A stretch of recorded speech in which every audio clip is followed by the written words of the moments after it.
Hi hello G Kannada ನ್ಯೂಸ್ಗೆ ಸ್ವಾಗತ. ನಾನು ಪ್ರೇಮ್. ಮೊದಲಿಗೆ ಈ ಕ್ಷಣದ ಪ್ರಮುಖಾಂಶಗಳು.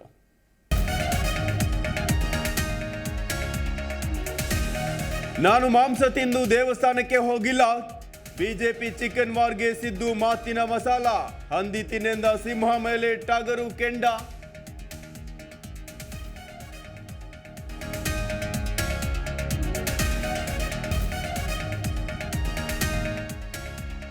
ಈದ್ಗಾ ಮೈದಾನದಲ್ಲಿ ಗಣೇಶ ಪ್ರತಿಷ್ಠಾಪನೆಗೆ ಮನವಿ ವಿಚಾರ.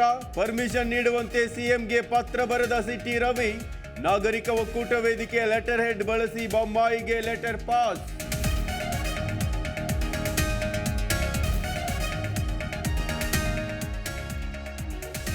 ಚುನಾವಣೆ ಬಂದಾಗ ನಾನು ಬೆಂಗಳೂರಿನಿಂದ ಹೊರಗೆ ಸ್ಪರ್ಧಿಸಲು ಸಿದ್ಧ. ಸದ್ಯ ಅಶೋಕ್ ಇದ್ದಾರೆ, ಅವರಿಗೆ ಬೆಂಗಳೂರು ಜವಾಬ್ದಾರಿ ಕೊಡಿ. ಬಿಬಿಎಂಪಿ ಚುನಾವಣಾ ಸಿದ್ಧತಾ ಸಭೆಯಲ್ಲಿ ಸಚಿವ ಸೋಮಣ್ಣ ಅಚ್ಚರಿ ಹೇಳಿಕೆ.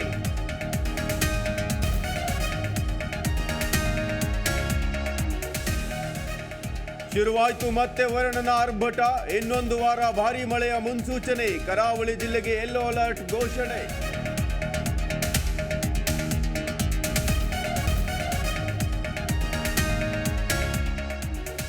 ಡೆಲ್ಲಿ ಡಿಸಿಎಂ ವಿರುದ್ಧ ಕೇಸ್ ದಾಖಲಿಸಿದ ಇಡಿ. ಮನೀಶ್ ಸಿಸೋಡಿಯಾ ವಿರುದ್ಧ ಅಕ್ರಮ ಹಣ ವರ್ಗಾವಣೆ ಕೇಸ್. ದೆಹಲಿ ಅಬಕಾರಿ ನೀತಿಯಲ್ಲಿ ಅಕ್ರಮದ ಬಗ್ಗೆ ಇಡಿ ತನಿಖೆ.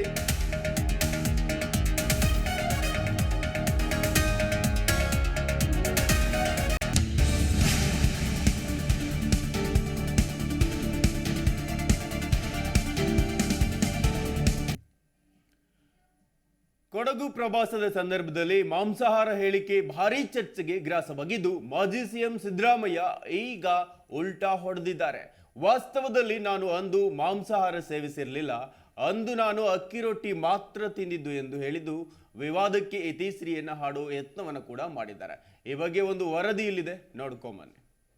ಯಾಕಂತ ಹೇಳಿದ್ರೆ ಸಾಕಷ್ಟು ಒಂದು ಚರ್ಚೆಗೆ ಗ್ರಾಸವಾಗಿತ್ತು ಈ ಒಂದು ಸಿದ್ದರಾಮಯ್ಯ ಮಾಂಸಾಹಾರ ಹೇಳಿಕೆ.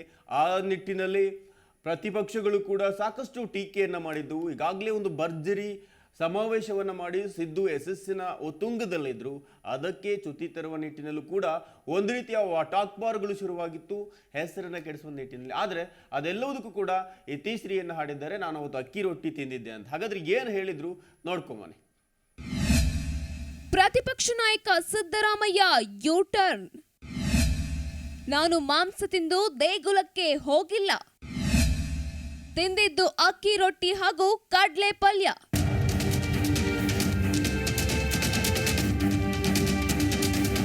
ಮಾಂಸಾಹಾರ ಸೇವಿಸಿ ದೇವಸ್ಥಾನಕ್ಕೆ ಹೋಗಿದ್ದೆ ಅನ್ನೋ ಸಿದ್ದರಾಮಯ್ಯ ಅವರ ವಿಚಾರ ಭಾರೀ ವಿವಾದ ಹುಟ್ಟುಹಾಕಿದೆ.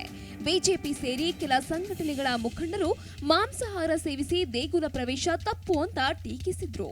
ಬಳಿಕ ಈ ವಿಚಾರ ಇಡೀ ರಾಜ್ಯದಲ್ಲಿ ಹೊಸ ಅಭಿಯಾನವನ್ನೇ ಹುಟ್ಟುಹಾಕಿತ್ತು. ಮಾಜಿ ಪರಿಷತ್ ಸದಸ್ಯೆ ವೀಣಾ ಅಚ್ಚಯ್ಯ ನಿವಾಸದಲ್ಲಿ ಮಾಂಸಾಹಾರ ಸೇವನೆ ಅನ್ನೋದನ್ನ ಸ್ವತಃ ಸಿದ್ದರಾಮಯ್ಯರೇ ತಳ್ಳಿ ಹಾಕಿದ್ದಾರೆ.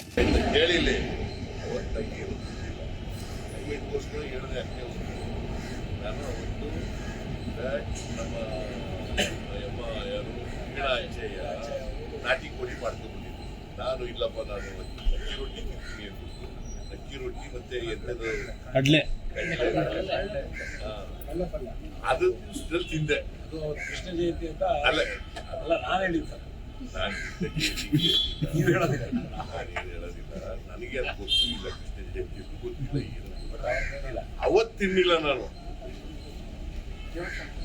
ನಾನು ಮಾಂಸಾಹಾರಿ. ಆದ್ರೆ ಆ ಎಮ್ಮ ತಂದು ಕೋಳಿ ಮಾಡ್ಕೊಂಡು ಬಂದಿದ್ಲಲ್ಲ, ತಿನ್ನಿಲ್ಲ ನಾನು. ಆ ಎಮ್ಮನೇ ಹೇಳಿದ್ದಾರೆ, ತಿನ್ನಿಲ್ಲ, ನಾನು ತಿನ್ನಿಲ್ಲ, ಬೇರೆ ವೆಜಿಟೇರಿಯನ್ ತಿನ್ಕೊಂಡು ನಾನು ಅವತ್ತು ತಿನ್ನಿಲ್ಲ. ಬಟ್ ಆರ್ಗ್ಯುಮೆಂಟ್ಸ್ ನಾನು ಇಟ್ ಇಸ್ ನಾಟ್ ರೆಲೆವೆಂಟ್. ಪಕ್ಷದವರು ಅದಕ್ಕೆ ಕೌಂಟರ್ ಕೊಡ್ತಾ ಇಲ್ವಲ್ಲ.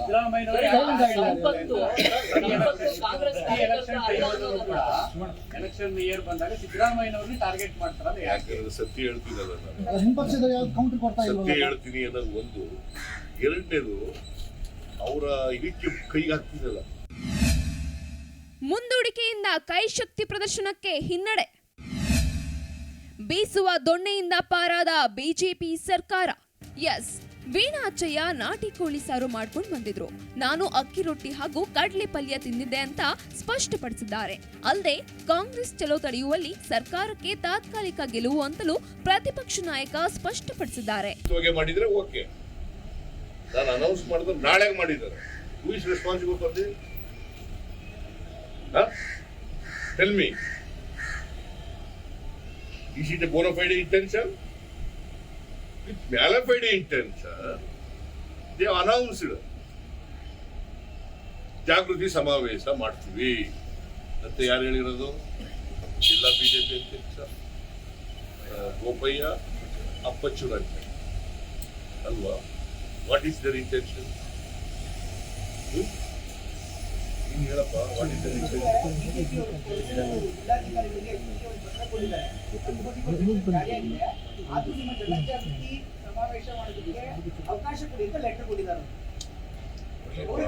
ಅವ್ರದೇ ಸರ್ಕಾರ, ಅವರೇ ಇದನ್ನು ಮಾಡಿಸಿರೋರು, ಅವರೇ ಮಾಡಿರೋರು. ಹೇಳಿದಂತೆ ಒಂದು ವೇಳೆ ಈ ಮಡಿಕೇರಿ ಚಲೋ ಕಾರ್ಯಕ್ರಮ ನಡೆದಿದ್ದೇ ಆಗಿದ್ರೆ ಸಿದ್ದರಾಮಯ್ಯ ಶಕ್ತಿ ಪ್ರದರ್ಶನ ಹೆಚ್ಚಾಗ್ತಿತ್ತು.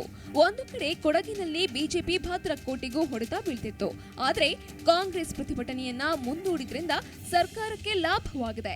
ಯಾಕಂದ್ರೆ ಸುಮಾರು 2 ಲಕ್ಷಕ್ಕೂ ಹೆಚ್ಚು ಜನ ಸೇರ್ತಾರೆ ಅಂದ್ರೆ ಅದು ಕಾಂಗ್ರೆಸ್ ಶಕ್ತಿ ಪ್ರದರ್ಶನವೇ ಆಗ್ತಿತ್ತು. ಕಾರ್ಯಕ್ರಮ ಯಶಸ್ವಿಯಾಗಿದ್ರೆ ಮುಂಬರುವ ವಿಧಾನಸಭಾ ಚುನಾವಣೆಯಲ್ಲಿ ಬಿಜೆಪಿಗೆ ನಷ್ಟವಾಗುವ ಸಾಧ್ಯತೆ ಇತ್ತು. ಆದ್ರೆ ಮುಂದಕ್ಕೆ ಹೋಗಿರೋದ್ರಿಂದ ಸದ್ಯದ ಕಾವು ಕಡಿಮೆಯಾಗುತ್ತೆ. ಆ ನಂತರ ಅವರು ಮಾಡಿದ್ರೂ ಪ್ರಯೋಜನವಿಲ್ಲ ಅನ್ನೋ ಲೆಕ್ಕಾಚಾರಕ್ಕೆ ಬಂದಿದೆ. ಆದ್ರೆ ಇದು ಸಿದ್ದರಾಮಯ್ಯ ಹಾಗೂ ಕಾಂಗ್ರೆಸ್ ಪಕ್ಷಕ್ಕೆ ಸ್ವಲ್ಪ ಹಿನ್ನಡೆಯಾದಂತೆ. ಇದೇ ಸನ್ನಿವೇಶವನ್ನ ಬಳಸಿಕೊಂಡು ಕೊಡಗಿನಲ್ಲಿ ನೆಲೆಯೂರೋಕೆ ಕೈ ನಾಯಕರು ಮುಂದಾಗಿದ್ರು. ಈಗ 144 ಸೆಕ್ಷನ್ ಇರೋದ್ರಿಂದ ಮುಂದೂಡಿಕೆ ಮಾಡಿದ್ದು ಕಾಂಗ್ರೆಸ್ ಆಗಬೇಕಿದ್ದ ಲಾಭ ಸ್ವಲ್ಪ ಮಿಸ್ ಆಗಿದೆ. ಕಾಂಗ್ರೆಸ್ ಪ್ರತಿಭಟನೆ ಮಾಡಿದ್ರೆ ಗಲಾಟೆಗೆ ಅವಕಾಶ.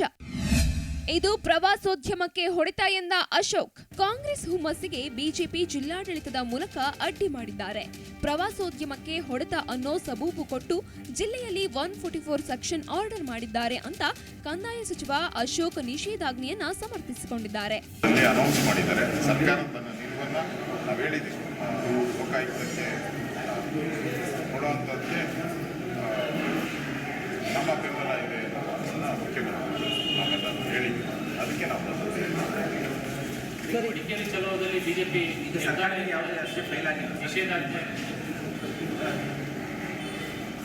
ಪ್ರತಿದಿನ ಸಿದ್ದರಾಮಯ್ಯನವರು ಹಿಂದೂ ಧರ್ಮದ ಅವಹೇಳನ ಮಾಡುವಂಥದ್ದೇ ಅವ್ರ ಶಾಲೆ ಆಗೋದು. ಒಂದು ಕಡೆ ಮಾಂಸ ತಿಂದು ದೇವಸ್ಥಾನಕ್ಕೆ ಹೋಗ್ತೀನಿ, ಏನು ಮಾಂಸ ತಿನ್ನಬಾರ್ದ? ಮಧ್ಯಾಹ್ನ ತಿಂದು ಸಂಜೆ ಹೋಗ್ಬಾರ್ದ? ರಾತ್ರಿ ತಿಂದು ಬೆಳಗ್ಗೆ ಹೋಗ್ಬಾರ್ದ? ಇಂಥದ್ದೆಲ್ಲ ಪ್ರಶ್ನೆಗಳನ್ನು ಹೇಳಿ ಒಂದು ಗೊಂದಲವನ್ನು ಉಂಟು ಮಾಡಿದ್ದಾರೆ. ಈಗ ಆಹಾರದ ಪದ್ಧತಿ ಏನಿದೆ ಅದು ಅವರವರ ಸೇರಿದ್ದಾರೆ. ಅವರವರೇ ಆಹಾರ ಪದ್ಧತಿಗಳಿದೆ. ಆಹಾರ ಪದ್ಧತಿಯನ್ನು ಯಾರು ವಿರೋಧ ಮಾಡ್ತಾರೆ. ಒಟ್ನಲ್ಲಿ ಮಡಿಕೇರಿಯಲ್ಲಿ ನಿಷೇಧಾಜ್ಞೆ ಜಾರಿ ಇದೆ. ಶೀಘ್ರವೇ ನಾಯಕರ ಸಭೆ ನಡೆಸಿ ದಿನಾಂಕ ಪ್ರಕಟ ಮಾಡೋ ಬಗ್ಗೆ ಸಿದ್ದರಾಮಯ್ಯ ಸ್ಪಷ್ಟನೆ ಕೊಟ್ಟಿದ್ದಾರೆ. ಒಂದು ಕಡೆ ಈ ಪ್ರತಿಭಟನೆ ಮೂಲಕ ಶಕ್ತಿ ಪ್ರದರ್ಶನ ನಡೆಸೋಕೆ ಹೊರಟಿದ್ದ ಕಾಂಗ್ರೆಸ್ ಪಕ್ಷಕ್ಕೆ ಹಿನ್ನಡೆಯಾಗಿದೆ. ಕೊಡಗು ಜಿಲ್ಲೆಯ ಮೇಲಿನ ಹಿಡಿತಕ್ಕೆ ಬೀಳಲಿದ್ದ ಪೆಟ್ಟಿನಿಂದ ಸದ್ಯಕ್ಕೆ ಬಿಜೆಪಿ ಬಚಾವಾಗಿದೆ. Prashobh, Zee Kannada news, political bureau. Vijayapura ಜಿಲ್ಲೆಯಲ್ಲಿ ಹೊಸ ಸಮಸ್ಯೆಯೊಂದು ಶುರುವಾಗಿದೆ. ಹಾಲಿ ಮತ್ತು ಮಾಜಿ ಶಾಸಕರ ಮಧ್ಯೆ ವಾಗ್ಸಮರ ಆರಂಭವಾಗಿದೆ. ಅರೆ ಯಾಕೆ, ಏನಾಯ್ತು ಅಂತೀರಾ? ಕಂಪ್ಲೇಂಟ್ ಡೀಟೇಲ್ಸ್ ಎಲ್ಲಿದೆ ನೋಡಿ. ಗಣೇಶ ಹಬ್ಬ ಅಂದ್ರೆ ಲಕ್ಷಾಂತರ ಯುವಕರಿಗೆ ಹೊಸ ಹುರುಪು. ರಾಜಕಾರಣಕ್ಕೆ ನವೀನ ತಿರುವುಗಳನ್ನ ಕೊಡೋ ಹಬ್ಬವೂ ಹೌದು.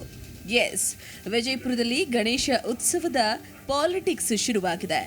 ಮಾಜಿ ಸಚಿವ ಅಪ್ಪ ಸಾಹೇಬ್ ಪಟ್ಟಣಶೆಟ್ಟಿ ಹಾಗೂ ವಿಜಯಪುರ ನಗರ ಶಾಸಕ ಬಸನಗೌಡ ಪಾಟೀಲ್ ಯತ್ನಾಳ್ ಮಧ್ಯೆ ವಾಕ್ಸಮರ ಶುರುವಾಗಿದೆ. ಇವರ ವಾಕ್ಸಮರಕ್ಕೆ ವೇದಿಕೆಯಾಗಿರುವುದು ಗಜಾನನ ವಿಸರ್ಜನೆ ವಿಚಾರ. ಐತಿಹಾಸಿಕ ತಾಜ್ ಬಾವಾಡಿಯಲ್ಲಿ ಗಣೇಶ ವಿಸರ್ಜನೆಗೆ ಅವಕಾಶ ನೀಡುವಂತೆ ಹಿಂದೂಪರ ಸಂಘಟನೆಗಳಿಂದ ಹಾಗೂ ಮಾಜಿ ಸಚಿವ ಅಪ್ಪ ಸಾಹೇಬ್ ಪಟ್ಟಣಶೆಟ್ಟಿ ಜಿಲ್ಲಾಡಳಿತಕ್ಕೆ ಮನವಿ ಸಲ್ಲಿಸಿದ್ದಾರೆ. ಕಳೆದ 6 ವರ್ಷಗಳಿಂದ ತಾಜ್ ಬಾವಡಿಯಲ್ಲಿ ಗಣೇಶ ವಿಸರ್ಜನೆಯನ್ನ ಜಿಲ್ಲಾಡಳಿತ ಬಂದ್ ಮಾಡಿದೆ. ಜಿಲ್ಲಾಡಳಿತದ ನಿರ್ಧಾರ ಮಾಜಿ ಸಚಿವರನ್ನ ಕೆರಳಿಸಿದೆ. ಇವತ್ತು ಒಂದು ಕೂಗು ಕಾರ್ಯಕರ್ತರು ಮತ್ತು ಗಜಾನನ ಮಂಡಳಿ ಸದಸ್ಯರಿಂದ ಒಂದು ಕೂಗು ಬರ್ತಾ ಇದೆ. ಭಾಳಷ್ಟು ವರ್ಷಗಳ ಹಿಂದೆ ಅದು ಕಾಸರಗೋಡಲ್ಲಿ ನಾವು ವಿಸರ್ಜನೆ ಮಾಡ್ತಿದ್ವಿ ಪಾರಂಪರಿಕವಾಗಿ. ಅದನ್ನು ಬಂದ್ ಮಾಡಿಸಿದ್ದು ಏನೋ ಒಂದು ಆ ನೀರು ಉಪಯೋಗ ಆಗ್ತದೆ ಬಿಜಾಪುರ ಜನರಿಗೆ ಕುಡಿಲಿಕ್ಕೆ ಅಥವಾ ಯೂಸ್ ಮಾಡಲಿಕ್ಕೆ ಅನ್ನೋಂಥ ಒಂದು ಉದ್ದೇಶದಿಂದ ಅದನ್ನು ಬಂದ್ ಮಾಡಲಾಗಿತ್ತು. ಅದಕ್ಕೆ ನಮ್ಗೆ ಅಲ್ಲಿ ಆವರಣದಲ್ಲಿ ಅವಕಾಶ ಮಾಡಿಕೊಟ್ಟಿದ್ದರು ಎದುರುಗಡೆ ನಮ್ಮ ಮಹಾಮಂಡಳದ ಒಂದು ಹೋರಾಟದಿಂದ. ಇವತ್ತು ಎಲ್ಲರ ಒಂದು ಸದಸ್ಯರು ಅದು ಯಾವುದಕ್ಕೆ ಉಪಯೋಗ ಆಗ್ತಾ ಇಲ್ಲ. ಪಾರಂಪರಿಕವಾಗಿ ಯಾವ ರೀತಿಯ ಧಾರ್ಮಿಕ ಕಾರ್ಯಕ್ಕಾಗಿ ವಿಶೇಷವಾಗಿ ಪಲ್ಲಕ್ಕಿಗಳು ಮತ್ತು ಮೂರ್ತಿಗಳ ಭೇಟಿ ಕೊಟ್ಟು ನೀರು ಅಂತ ಒಂದು ಹಿಂದಿನ ಕಾಲದಿಂದ ಇದು ನಡೀತಾ ಬಂದಂಥದ್ದು. ಅದ್ರ ಜೊತೆ ಗಣೇಶನ ವಿಸರ್ಜನೆ ಕೂಡ ಕಾಸರಗೋಡಲ್ಲಿ ಪ್ರತಿ ವರ್ಷ ಮಾಡ್ತಾ ಇದ್ದೀವಿ. ಇದೇ ವಿಚಾರವಾಗಿ ವಿಜಯಪುರ ನಗರದ ಸಿದ್ದೇಶ್ವರ ದೇವಾಲಯದ ಬಳಿ ಶಾಸಕ ಬಸನಗೌಡ ಪಾಟೀಲ್ ಯತ್ನಾಳ್ ನೇತೃತ್ವದಲ್ಲಿ ಗಜಾನನ ಮಹಾಮಂಡಳಿಯವರ ಸಭೆ ನಡೆಯಿತು. ಬಾವಡಿಯ ನೀರನ್ನ ಕಲುಷಿತ ಮಾಡಲು ನಾನು ಬಿಡಲ್ಲ. ಈಗಾಗಲೇ ಕೋಟ್ಯಾಂತರ ಹಣ ಖರ್ಚು ಮಾಡಿ ಬಾವಿಯನ್ನ ಸ್ವಚ್ಛಗೊಳಿಸಲಾಗಿದ್ದು ಮಲಿನ ಮಾಡಲು ಅವಕಾಶ ಇಲ್ಲ ಅಂತ ಬಸನಗೌಡ ಪಾಟೀಲ್ ರಿಯಾಕ್ಟ್ ಮಾಡಿದ್ದಾರೆ. ಇದರಿಂದ ಏನು ಸಾಧನೆ ಆಗೋದಿಲ್ಲ. ಒಂದು ಈಗ ತಾರಸಕೋಟೆ ಹಾಳು ಮಾಡೋದ್ರಿಂದ ಏನು ಸಾಧನೆ ಆಗ್ತದೆ? ನಮ್ಮ ಗೋದಾವರಿ ಮುಂದೆ ಅಲ್ಲಿಂದ ಒಂದು ಟಾಕಿ ಮಾಡೋಗಿದ್ದೀವಿ. ಅಲ್ಲಿಂದ ಜನರಿಗೆ ಅನುಕೂಲ ಆಗಲಿ ಅಂತ ಹೇಳಿ ನಮ್ಮ ಉದ್ದೇಶ ಏನಿದೆ ಅಂದ್ರೆ ಬಾವಿಗಳ ರಕ್ಷಣೆ ಮಾಡೋದು ನಮ್ಗೆಲ್ಲರ ಕರ್ತವ್ಯ. ಅದರಲ್ಲಿ ವಿಷ ನಾವು ತುಂಬುವಂತ ಕೆಲಸ ಮಾಡಿದ್ರೆ ಸಿವಿಲ್ ಹಾಸ್ಪಿಟ್ಲಿಗೆ ಮತ್ತು ನೀರು ಹೋಗ್ತಾ ಇದೆ. ನಾಳೆ ನಾವು ಅಲ್ಲಿ ಫಿಲ್ಟರ್ ಕೂಡಿಸಿ ಇಡೀ ತಾಸವಾಡಿ ಸುತ್ತಮುತ್ತಲಿರುವಂಥ ನಮ್ಮ ಗೋಲ್ಗೊಳೆ ಮಾಲ ಹಿಡಿದು ಕಂಪ್ಲೀಟ್ ಜೋರಾಪುರವರೆಗಿನ ಎಲ್ಲ ಜನರಿಗೆ ಅವ್ರ ಉಪಯೋಗಕ್ಕೆ ನೀರು ನಾವು ಕುಡಿಲಾಗತ್ತೆ ಕುಡುದಿಲ್ಲ. ಅವ್ರ ಮನೆಗೆ ಬಾಂಡೆ ತಿಕ್ಕೋಲಿಕ್ಕೆ ಅರಿವಿ ಹೋಗ್ಕೋಲಿಕ್ಕೆ ಮಾಡಬೇಕಂತ ನಮ್ಮ ಉದ್ದೇಶ. ಅದನ್ನು ಫಿಲ್ಟರ್ ನೀರನ್ನೇ 24 ತಾಸು ಕೊಡಬೇಕಂತ ನಮ್ಮ ಉದ್ದೇಶ. ಇನ್ನೇನು ವಿಧಾನಸಭಾ ಚುನಾವಣೆ ಸಮೀಪವಾಗ್ತಾ ಇದೆ. ಹಾಲಿ ಹಾಗೂ ಮಾಜಿ ಶಾಸಕರ ನಡುವಿನ ಗಣೇಶೋತ್ಸವದ ವಿಚಾರವಾಗಿ ವಾಕ್ ಸಮರ ಆರಂಭವಾಗಿದೆ. ವಿಜಯಪುರ ಜಿಲ್ಲೆಯಲ್ಲಿ ಮುಂಬರುವ ದಿನಗಳಲ್ಲಿ ಇದು ಯಾವ ತಿರುವು ಪಡೆದುಕೊಳ್ಳುತ್ತೋ ಅಂತ ಕಾದ್ ನೋಡೋಣ. Shivananda Bhajantri, Zee Kannada news, Vijayapura. ಈದ್ಗಾ ಮೈದಾನದಲ್ಲಿ ಗಣೇಶ ಪ್ರತಿಷ್ಠಾಪನೆಗೆ ಮನವಿ ವಿಚಾರ ಪರ್ಮಿಷನ್ ನೀಡುವಂತೆ ಸಿಎಂಗೆ ಪತ್ರವನ್ನು ಬರೆದಿದ್ದಾರೆ ಸಿಟಿ ರವಿ.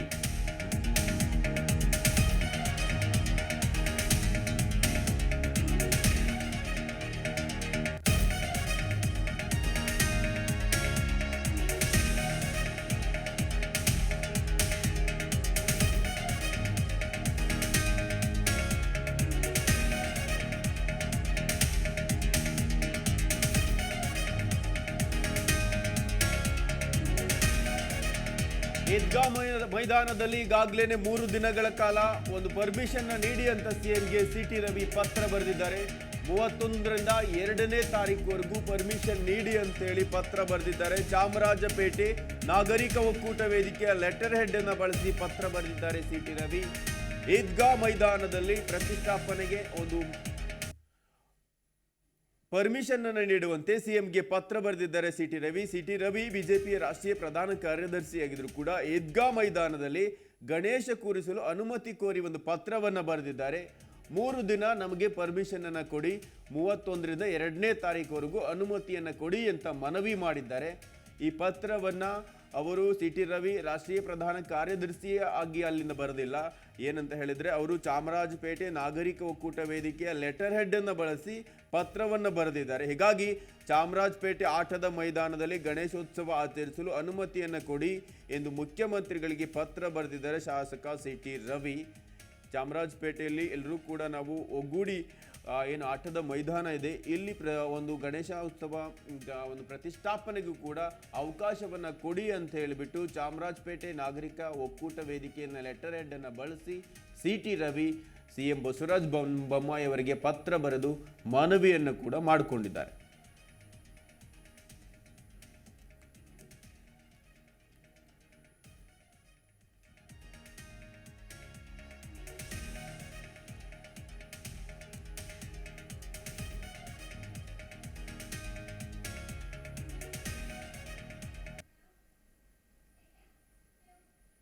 ಸಚಿವ ಅಶೋಕ್ಗೆ ಬೆಂಗಳೂರು ಉಸ್ತುವಾರಿಯನ್ನ ಕೊಡಿ. ಬಿಬಿಎಂಪಿ ಚುನಾವಣಾ ಸಿದ್ಧತಾ ಸಭೆಯಲ್ಲಿ ಸಚಿವ ಸೋಮಣ್ಣ ಅಚ್ಚರಿಯಾದ ಒಂದು ಹೇಳಿಕೆಯನ್ನ ಹೇಳಿದ್ದಾರೆ. ಮಲ್ಲೇಶ್ವರಂನ ರಾಜ್ಯ ಬಿಜೆಪಿ ಕಚೇರಿಯಲ್ಲಿ ನಿನ್ನೆ ನಡೆದ ಸಭೆಯಲ್ಲಿ ಯಾರಾದರೂ ಒಬ್ಬರು ನಮ್ಮಲ್ಲಿ ಜವಾಬ್ದಾರಿಯನ್ನ ತೆಗೆದುಕೊಳ್ಳಿ ಎಂದಾಗ ಆರ್ ಅಶೋಕ್ ಇದ್ದಾರೆ, ಅವರಿಗೆ ಬೆಂಗಳೂರು ಜವಾಬ್ದಾರಿಯನ್ನ ಕೊಡಿ. ಚುನಾವಣೆ ಬಂದಾಗ ನಾನು ಬೆಂಗಳೂರಿಂದ ಹೊರಗೂ ಕೂಡ ಸ್ಪರ್ಧಿಸಲು ಸಿದ್ಧ ಅಂತ ಒಂದು ಅಚ್ಚರಿ ಹೇಳಿಕೆಯನ್ನು ಸೋಮಣ್ಣ ನೀಡ್ತಾರೆ. ಬಿಬಿಎಂಪಿ ಚುನಾವಣಾ ಸಿದ್ಧತಾ ಸಭೆಯಲ್ಲಿ ಸಚಿವ ಸೋಮಣ್ಣ ಹೇಳಿಕೆ ಉತ್ತರ ಕರ್ನಾಟಕದ ಹಳೆ ಮೈಸೂರು ಭಾಗದಲ್ಲಿ ಬೇಕಾದರೂ ಕೊಡಿ, ನಾನು ಸ್ಪರ್ಧೆಗೆ ಸಿದ್ಧ ಇದ್ದೇನೆ ಮುಂದಿನ ಚುನಾವಣೆಯಲ್ಲಿ ಅಂತೇಳ್ಬಿಟ್ಟು ಈ ಸಂದರ್ಭದಲ್ಲಿ ಒಂದು ಅಚ್ಚರಿ ಹೇಳಿಕೆಯನ್ನು ಕೂಡ ಈ ಸೋಮಣ್ಣ ನೀಡ್ತಾರೆ. ನಿನ್ನೆ ನಡೆದ ಏನು BBMP ಸಿದ್ಧತಾ ಚುನಾವಣೆಯಲ್ಲಿ ಸೋಮಣ್ಣ ಒಂದು ಅಚ್ಚರಿ ಹೇಳಿಕೆಯನ್ನು ನೀಡ್ತಾರೆ. ಮಲ್ಲೇಶ್ವರಂನ ರಾಜ್ಯ BJP ಕಚೇರಿಯಲ್ಲಿ ನಿನ್ನೆ ಒಂದು ನಡೆದ ಸಭೆ ಇದು. ಯಾರಾದರೂ ಒಬ್ರು ನಮ್ಮಲ್ಲಿ ಜವಾಬ್ದಾರಿಯನ್ನು ತೆಗೆದುಕೊಳ್ಳಿ BBMP ಚುನಾವಣೆಗೆ ಸಂಬಂಧಿಸಿದಂತೆ ಅಂತ ಹೇಳಿದಾಗ ಅಶೋಕ್ ಇದ್ದಾರೆ, ಅವರಿಗೆ ಬೆಂಗಳೂರು ಜವಾಬ್ದಾರಿಯನ್ನು ಕೊಡಿ, ನಾನು ಬೇಕಾದರೆ ಚುನಾವಣೆ ಬಂದಾಗ ಬೆಂಗಳೂರಿಂದ ಹೊರಗೂ ಕೂಡ ಸ್ಪರ್ಧಿಸಲು ಸಿದ್ಧ ಅಂತ ಇದೇ ಸಂದರ್ಭದಲ್ಲಿ ಹೇಳ್ತಾರೆ. BBMP ಚುನಾವಣಾ ಸಿದ್ಧತೆ ಸಭೆಯಲ್ಲಿ ಸಚಿವರ ಹೇಳಿಕೆ ಸಾಕಷ್ಟು ಅಚ್ಚರಿಯನ್ನು ನೀಡಿಸುತ್ತೆ. ಉತ್ತರ ಕರ್ನಾಟಕ ಇರಲಿ, ಹಳೆ ಮೈಸೂರು ಭಾಗ ಇರಲಿ, ಎಲ್ಲಿ ಬೇಕಾದರೂ ಕೊಡಿ, ನಾನು ಸ್ಪರ್ಧಿಸಲು ಸಿದ್ಧ ಅಂತ ಹೇಳ್ತಾರೆ. ಮುಂದಿನ ಚುನಾವಣೆಯಲ್ಲಿ ಒಂದು ಮನೆಗೆ 2 ಅವಕಾಶ ಅಂತ ಕೊಟ್ಟರೆ ನನ್ನನ್ನು ಪರಿಗಣಿಸಿ ಸಭೆಯಲ್ಲಿ ಮಾತನಾಡುವ ವೇಳೆ ಬಹಿರಂಗವಾಗಿ ಹೇಳಿಕೆಯನ್ನು ಹೇಳ್ತಾರೆ ಸೋಮಣ್ಣ. 2023 ವಿಧಾನಸಭಾ ಚುನಾವಣೆಯಲ್ಲಿ ಪುತ್ರನ ಸ್ಪರ್ಧೆ ಬಗ್ಗೆ ಪರೋಕ್ಷವಾಗಿ ಸಭೆಯಲ್ಲಿ ಪ್ರಸ್ತಾಪಿಸ್ತಾರೆ ಇದೇ ಸಂದರ್ಭದಲ್ಲಿ ಸಚಿವ ಸೋಮಣ್ಣ. ಒಟ್ಟಾರೆಯಾಗಿ ಒಂದು ಕಡೆಗೆ BJPಯಲ್ಲೂ ಕೂಡ ವೈಮನಸ್ಸಿದೆ ಎನ್ನುವುದು BBMP ಚುನಾವಣೆ ಪ್ರಯುಕ್ತ ಇದು ಕೂಡ ಇವರ ಹೇಳಿಕೆ ಒಂದು ಕಡೆಗೆ ಸೂಚನೆಯನ್ನು ನೀಡುತ್ತೆ. ಇನ್ನೊಂದು ಕಡೆಗೆ ನಾನು ಹೊರಗೆ ಹೋಗ್ತೀನಿ, ಬೆಂಗಳೂರಿನಲ್ಲಿ ಮಗನಿಗೆ ಟಿಕೆಟ್ ಕೊಡಿ ಎನ್ನುವ ನಿರೀಕ್ಷೆ ಕೂಡ ಇದೇ ಸಂದರ್ಭದಲ್ಲಿ ಹೊರಗೆ ಹಾಕ್ತಾರೆ ಒಂದು ಪರೋಕ್ಷವಾಗಿ ಸೋಮಣ್ಣ.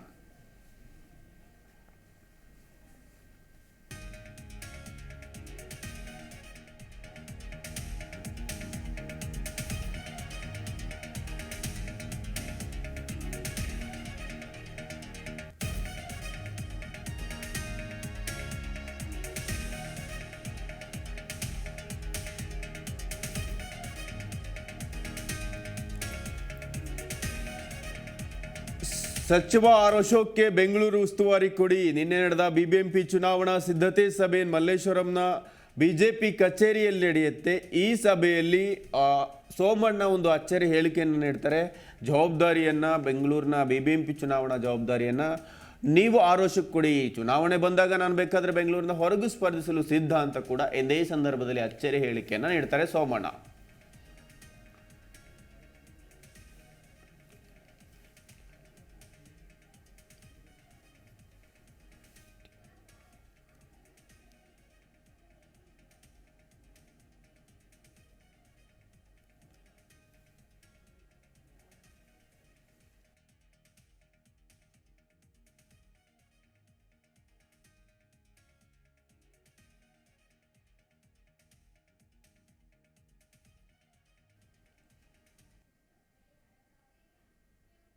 ಜನರಿಗೆ ಬೆಲೆ ಏರಿಕೆಯ ಬಿಸಿಯಾಗಿದ್ರೆ ಸರ್ಕಾರಿ ಅಧಿಕಾರಿಗಳಿಗೆ ಹೊಸ ಕಾರ್, ಸಾರ್ವಜನಿಕರ ದುಡ್ಡಲ್ಲಿ ಅಧಿಕಾರಿಗಳು ಐಷಾರಾಮಿ ಕಾರ್ ಖರೀದಿ ಮಾಡಿ ಜನಸಾಮಾನ್ಯರಿಗೆ ತೆರಿಗೆ ಹೊರೆಯಿಂದ ಇವರು ಭಾರವನ್ನು ಹಾಕಿ ಇವರು ಐಷಾರಾಮಿ ಕಾರಲ್ಲಿ ಓಡಾಡ್ತಿದ್ದಾರೆ, ಹಣವನ್ನು ದುಂದುವೆಚ್ಚ ಮಾಡ್ತಿದ್ದಾರೆ, ಜನಸಾಮಾನ್ಯರ ತೆರಿಗೆ ಹಣವನ್ನು.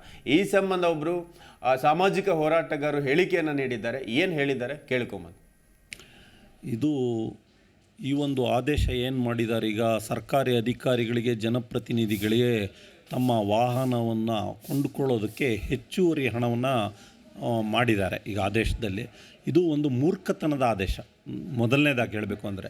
ಯಾಕೆಂದರೆ ಇತ್ತೀಚೆಗೆ ನಿತೀಶ್ ಕುಮಾರ್ ಅವರ ಸರ್ಕಾರದಲ್ಲಿ ಬಿಹಾರದಲ್ಲಿ ಎಲ್ಲ ಜನಪ್ರತಿನಿಧಿಗಳು, ಅಧಿಕಾರಿಗಳು ಅವ್ರು ಹಳೆ ಕಾರ್ನೇ ಉಪಯೋಗಿಸ್ಬೇಕು, ಹೊಸ ಕಾರ್ ತಗೊಳ್ಳೋ ಅಂಥದ್ದೇನೂ ಇಲ್ಲ ಅಂತೇಳಿ ಒಂದು ಆದೇಶ ಮಾಡಿದ್ದಾರೆ.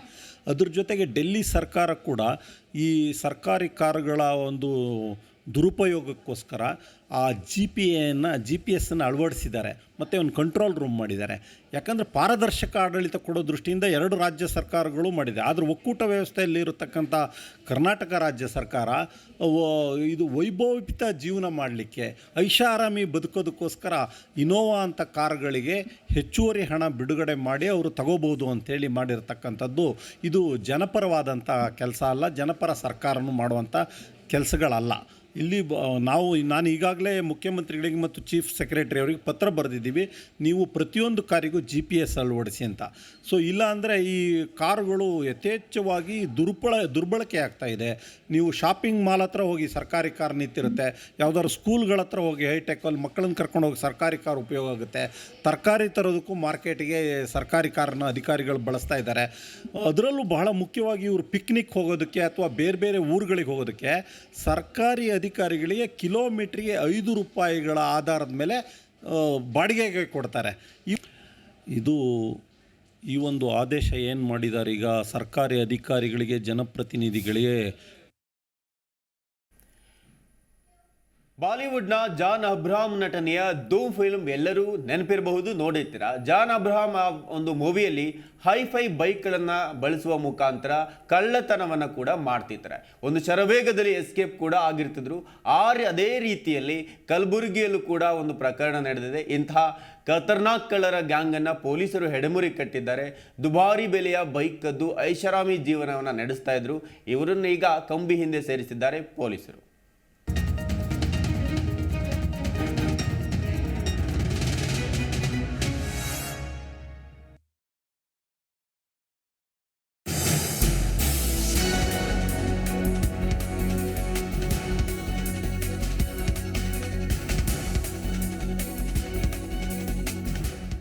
ಈ ವಿಜುವಲ್ ನೋಡ್ತಿದ್ರೆ ಯಾವುದೋ ಬೈಕ್ ಶೋರೂಮ್ ಅನ್ಕೊಂಡ್ರ?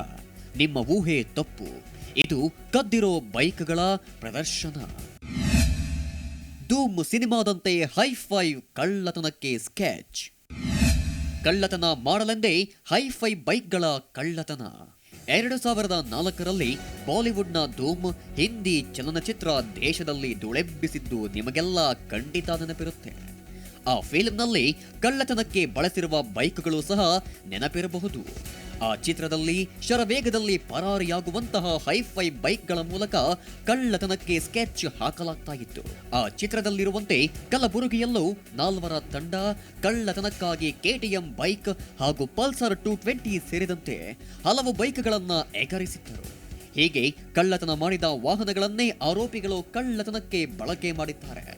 ಇದೀಗ ಕಲಬುರಗಿ ವಿಶ್ವವಿದ್ಯಾಲಯ ಪೊಲೀಸರು ಹೈಫೈ ಕಳ್ಳರ ಗ್ಯಾಂಗ್ ಹೆಡೆಮುರಿ ಕಟ್ಟೋದ್ರಲ್ಲಿ ಸಕ್ಸಸ್ ಆಗಿದ್ದಾರೆ.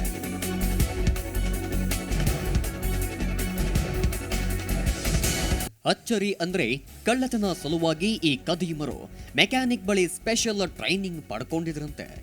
ನಗರದ ವಿವಿಧ ಕಡೆ ದುಬಾರಿ ಬೈಕ್ಗಳನ್ನೇ ಟಾರ್ಗೆಟ್ ಮಾಡ್ತಾ ಇದ್ರು. ಆದರೆ ಕಳ್ಳತನ ಪ್ರಕರಣದಲ್ಲಿ ಸಣ್ಣೂರ ತಾಂಡಾದ ಆಕಾಶ್ ರಾಥೋಡ ಹಾಗೂ ಬಬ್ಲು ರಾಥೋಡ ಕೋರವಾರ ಗ್ರಾಮದ ವಿಕಾಸ್ ಹೊಸಮನಿ ಬಂಧಿತರಾಗಿದ್ದಾರೆ. ಇನ್ನೊಬ್ಬ ಆರೋಪಿ ರಾಮಚಂದ್ರ ಹೊಸಮನಿ ಪರಾರಿಯಾಗಿದ್ದಾನೆ. ಸದ್ಯ ಬಂಧಿತ ಆರೋಪಿಗಳಿಂದ KTM, ಪಲ್ಸರ್ ಸೇರಿದಂತೆ ಒಟ್ಟು 40 ಲಕ್ಷಕ್ಕೂ ಅಧಿಕ ಮೌಲ್ಯದ 47 ಬೈಕ್ಗಳನ್ನ ಪೊಲೀಸರು ವಶಕ್ಕೆ ಪಡೆದಿದ್ದಾರೆ. ಗುಲ್ಬರ್ಗಾ ನಗರ ಪೊಲೀಸ್ನ ಯೂನಿವರ್ಸಿಟಿ ಪೊಲೀಸ್ ಠಾಣಾ ಸಿಬ್ಬಂದಿಗಳು ಮತ್ತು ನಮ್ಮ ಇನ್ಸ್ಪೆಕ್ಟರ್ ಆದಂಥ ಅರುಣ್ ಮರಗುಂದಿ ಮತ್ತು ACP ರವರಾದಂತಹ ಗೀತಾ ಇವರೆಲ್ಲರೂ ಸಹ ಒಂದು ದೊಡ್ಡ ಕಾರ್ಯಾಚರಣೆಯನ್ನು ನಡೆಸಿರ್ತಾರೆ. ನಮ್ಮ ನಗರದ ಯೂನಿವರ್ಸಿಟಿ, ಬ್ರಹ್ಮಪುರ ಮತ್ತು ಇತರೆ ಪೊಲೀಸ್ ಠಾಣೆಗಳಲ್ಲಿ ಕಳುವಾಗಿದ್ದಂತಹ ಸುಮಾರು ಒಂದು 47 ಬೈಕ್ಗಳು, ಅಂದಾಜು ಮೌಲ್ಯ ಎಲ್ಲದೂ ಸೇರಿಸಿದ್ರೆ ಸುಮಾರು 40 ಲಕ್ಷ ಆಗುತ್ತೆ. ಇಷ್ಟು ಮೊತ್ತದ ಒಂದು ಬೈಕ್ಗಳು ಕಳ್ಳತನ ಆಗಿದ್ದನ್ನು ಪತ್ತೆ ಹಚ್ಚಿ 3 ಆರೋಪಿತರು, ವಿಕಾಸ್, ಆಕಾಶ್ ಮತ್ತು ಬಬ್ಲು ಅಂತ, ಮತ್ತು ಇನ್ನೊಬ್ಬ ಆರೋಪಿತ ಬೆಂಗಳೂರಿನಲ್ಲಿದ್ದಾನೆ, ಅವನನ್ನು ಕರೆತರಬೇಕಾಗಿದೆ. ಇವರನ್ನ ಬಂಧಿಸಿರುತ್ತಾರೆ. ಆರೋಪಿತರು ಏನು ಮಾಡ್ತಾಯಿದ್ರು ಅಂತ ಹೇಳಿದ್ರೆ, ಈಗ ಹೊಸದಾಗಿ ಬರೋಂಥ ಬೈಕ್ಗಳು ಹ್ಯಾಂಡ್ಲು ಭಾಳ ಫೋರ್ಸ್ ಮಾಡಿದ್ರೆ ಅದು ಹ್ಯಾಂಡ್ ಲಾಕು ಕಟ್ಟಾಗಿಬಿಡುತ್ತೆ ಆಟೋಮ್ಯಾಟಿಕಲಿ. ಅದಾದ ನಂತರ ಅವನು ಭಾಳ ಚಾಕಚಕ್ಯತೆಯಿಂದ ಈ ಸ್ಪಾರ್ಕ್ ಪ್ಲಗ್ಗನ್ನು ಡೈರೆಕ್ಟ್ ಮಾಡ್ತಾಯಿದ್ದ. ಸ್ಪಾರ್ಕ್ ಪ್ಲಗ್ಗನ್ನು ಡೈರೆಕ್ಟ್ ಮಾಡಿ ಅದನ್ನು ಸ್ವಿಚ್ಚನ್ನು ಆನ್ ಮಾಡಿ ಬೈಕನ್ನು ಸ್ಟಾರ್ಟ್ ಮಾಡಿಕೊಂಡು ಹೋಗಿ. ಅದೇನೇ ಇರಲಿ, ಕಳ್ಳತನವನ್ನೇ ವೃತ್ತಿಯಾಗಿಸಿಕೊಂಡು ಬೈಕ್ ಎಗರಿಸಿ ಬಿಂದಾಸ್ ಲೈಫ್ ಲೀಡ್ ಮಾಡ್ತಿದ್ದ ಟೀಮ್ ಅಂದರ್ ಆಗಿದೆ. ಬೈಕ್ ಕಳ್ಳತನದಿಂದ ಕಂಗೆಟ್ಟಿದ್ದ ಕಲಬುರಗಿ ನಗರದ ಜನ ಕೊಂಚ ನೆಮ್ಮದಿಯ ನಿಟ್ಟುಸಿರು ಬಿಡುವಂತಾಗಿದೆ.